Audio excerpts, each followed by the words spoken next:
السلام علیکم ورحمۃ اللہ وبرکاتہ۔ ناظرین، استقبال ہے فکر خبر اسٹوڈیو میں رضوان احمد ندوی ملکی اور عالمی اہم اور خاص خبروں کے ساتھ۔ تو ناظرین، اس وقت کئی ساری اہم خبریں ہیں جو آپ کے سامنے رکھنی ہیں، خاص کر غزہ کے تعلق سے اور لبنان کے تعلق سے خبریں ہیں، اور اس کے ساتھ ہندوستان سے جڑی بھی کچھ اہم اور خاص خبریں ہیں۔ تو ناظرین، تمام خبروں کے لیے دیکھتے رہیے خبرنامہ۔ غزہ میں قتل عام کو آج 400 دن مکمل ہو رہے ہیں اور اسرائیل کے غزہ پر حملے لگاتار جاری ہیں۔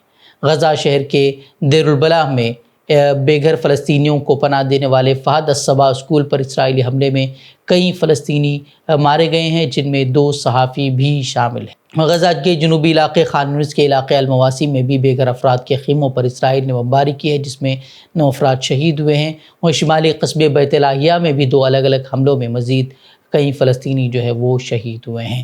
اور مقبوضہ مغربی کنارے کی اگر بات کریں تو وہاں بھی اسرائیلی دہشت گردی جاری ہے۔ طوباس میں گھروں پر چھاپے کے دوران متعدد فلسطینیوں کو اسرائیلی فوج نے گرفتار کر لیا ہے، جبکہ زیتون محلے میں اسرائیلی قابض فوج کے سنائپر نے ایک فلسطینی کو گولی مار کر قتل کر دیا ہے۔ غزہ میں جاری قتل عام کے درمیان ایک مثبت پیش رفت جو سامنے آئی ہے وہ یہ ہے کہ 50 سے زائد ممالک نے ایک خط پر دستخط کیے ہیں، جس میں اقوام متحدہ کی سلامتی کونسل اور جنرل اسمبلی پر زور دیا گیا ہے کہ وہ اسرائیل کو ہتھیاروں کی فروخت روکنے کے لیے فوری طور پر اقدامات کرے۔ وہیں انسانی حقوق کی عالمی تنظیم ہیومن رائٹس واچ نے بھی مغربی ممالک سے اسرائیل کی فوجی مدد کو عالمی قوانین کی خلاف ورزی قرار دیا ہے اور کہا کہ امریکہ، جرمنی اور برطانیہ جیسے ممالک اسرائیل کے اقدامات پر اثر انداز ہو سکتے ہیں اور انہیں ہتھیاروں کی فروخت روک کر انہیں ایسا کرنا چاہیے۔ وہیں گزشتہ روز ہالینڈ میں فلسطینی حامی اور اسرائیلیوں کے درمیان جھڑپ ہوئی تھی، جس میں 10 اسرائیلی زخمی ہوئے تھے۔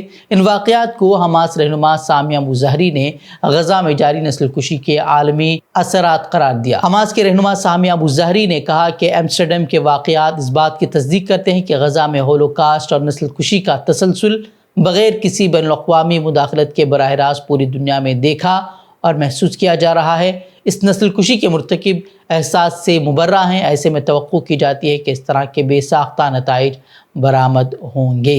حزب اللہ اور اسرائیل کے درمیان بھی جنگ جاری ہے۔ بیروت پر اسرائیلی افواج نے حملہ کیا ہے، جس میں حزب اللہ کے کئی ٹھکانوں کو نشانہ بنانے کا دعویٰ کیا گیا ہے۔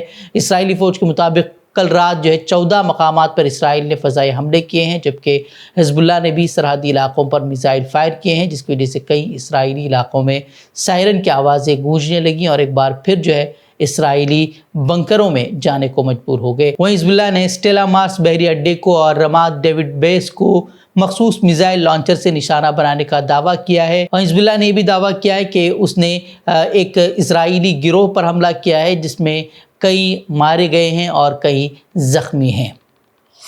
امریکہ نے قطر سے حماس کے وفد کو ملک بدر کرنے کا مطالبہ کر دیا ہے۔ امریکہ کی جانب سے قطر کو واضح پیغام دیا گیا ہے کہ دوحہ میں حماس قیادت کی موجودگی کو مزید قبول نہیں کیا جائے گا۔ امریکہ نے یہ جواز پیش کیا ہے کہ اسرائیلی ارغمالیوں کی رہائی کی تجاویز کو حماس کی جانب سے مسترد کیے جانے کے بعد اب کسی بھی امریکی اتحادی ملک کی دارالحکومتوں میں ان کا خیر مقدم نہیں ہونا چاہیے۔ بتا دیں کہ حماس کے بڑے رہنما خلیل الحیہ، خالد مشعل وغیرہ قطر میں ہی مقیم ہیں، تاہم ان کی جانب سے ملک چھوڑنے کے مطالبے کے تعلق سے کوئی بات کوئی بیان ان کی طرف سے سامنے نہیں آیا ہے، جبکہ قطر کی وزارت خارجہ کی جانب سے بھی اس پر کوئی تبصرہ سامنے نہیں آیا ہے۔ بتا دیں کہ پہلے بھی یہ خبریں سامنے آتی رہی ہیں کہ امریکہ قطر پر حماس رہنماؤں کو جنگ بندی کے لیے دباؤ ڈالنے کا مطالبہ کر رہا ہے، لیکن حماس کا یہی کہنا تھا کہ وہ جنگ بندی اسی وقت کریں گے جب اسرائیلی افواج مکمل طور پر غزہ پر حملے روک دیں گے اور وہاں سے ان کے فوجی واپس چلے جائیں گے، اور جب تک ان کی یہ شرائط قبول نہیں ہوتی تب تک وہ مذاکرات نہیں کریں گے۔ بی جے پی کے رکن پارلیمنٹ تیجسوی سوریا پر فرضی خبر پھیلانے کے معاملے میں کارروائی ہوئی۔ کسان کی خودکشی کے معاملے کو وقف بورڈ کے ساتھ زمینی تنازع سے جوڑ کر غلط خبر پھیلانے کے الزام میں بی جے پی رہنما اور کنڑ نیوز پورٹل کے ایڈیٹروں کے خلاف معاملہ درج کیا گیا ہے۔ پولیس نے اس بات کی جانکاری دی ہے۔ تیجسوی سوریا نے 7 نومبر کو الزام لگاتے ہوئے کہا تھا کہ ہاویری ضلع میں ایک کسان نے وقف بورڈ کی طرف سے اس کی زمین پر قبضہ کیے جانے کے بارے میں پتہ چلنے کے بعد مبینہ طور سے خودکشی کر لی تھی۔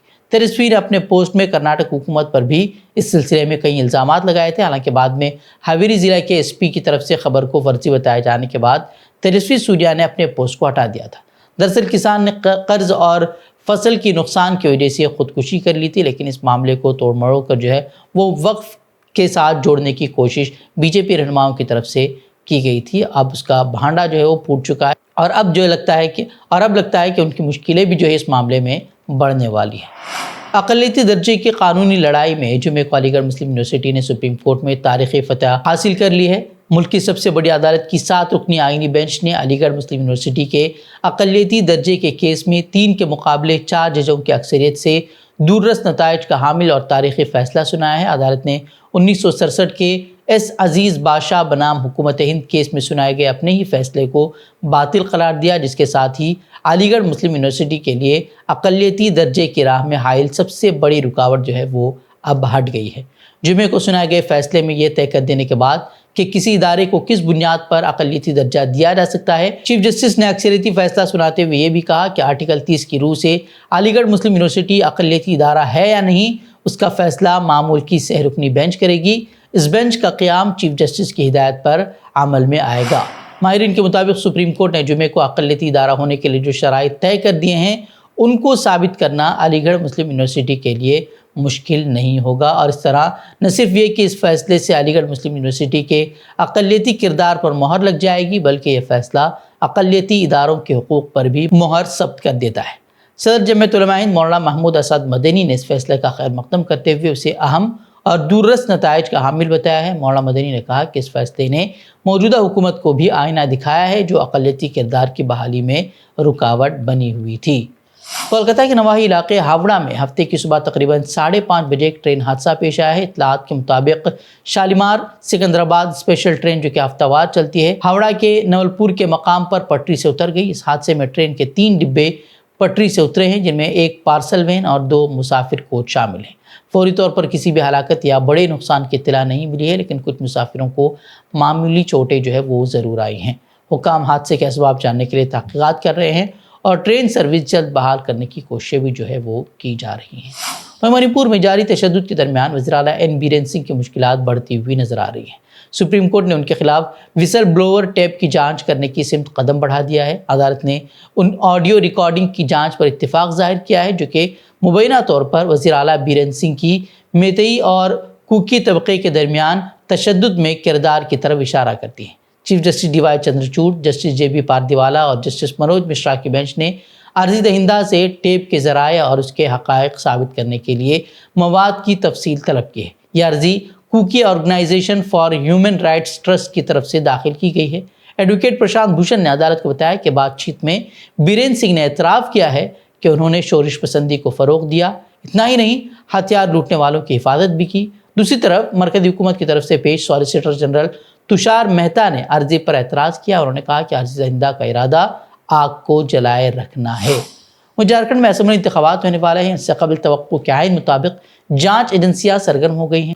رانچی اور جمشید پور سمیت مختلف مقامات پر انکم ٹیکس ڈپارٹمنٹ کی جانب سے بڑے پیمانے پر چھاپے مارے گئے ہیں۔ اطلاعات کے مطابق جھارکھنڈ کے وزیر اعلیٰ ہیمنت سورین کے مشیر اور ذاتی سیکریٹری سمیت 9 مقامات پر انکم ٹیکس ڈپارٹمنٹ نے چھاپہ مار کارروائی انجام دی ہے۔ ان چھاپوں کی وجوہات میں مبینہ ٹیکس بے ضابطگیاں اور مالی بدعنوانی شامل ہیں اور ان چھاپوں میں ٹیکس گڑبڑیوں کی تفصیلات سامنے آنے کی توقع کی جا رہی ہے۔